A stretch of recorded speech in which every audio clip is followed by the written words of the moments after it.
Le premier rendez-vous, c'est où tout peut basculer. Et la plupart des mecs le sabotent complètement sans même le savoir. Je vais te dire, j'en ai raté des premiers de rendez-vous.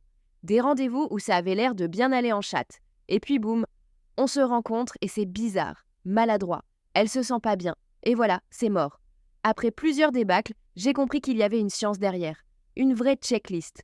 Pas des trucs génériques, des trucs spécifiques qui changent vraiment l'ambiance. D'abord, le lieu. C'est pas un détail. Tu choisis un café? Mauvaise idée si tu veux de l'énergie. C'est plein de gens, c'est bruyant, elle se sent observée. Un bar avec une ambiance plus intime, complètement différent. Elle se détend, et puis il y a les premières minutes, les toutes premières. Tu arrives en retard. Elle pense déjà que t'es pas sérieux. Tu arrives trop tôt et tu attends.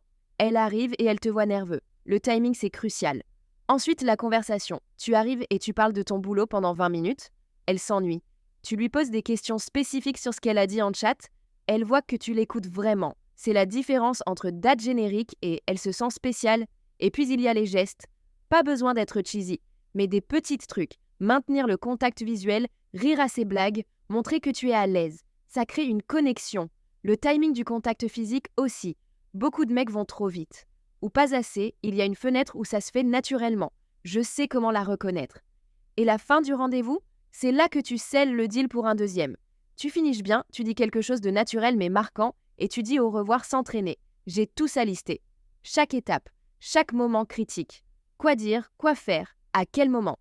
Pas des scripts génériques, des vraies actions qui créent de l'attraction. C'est dans la description. Lis-la bien. C'est ta checklist avant chaque rendez-vous.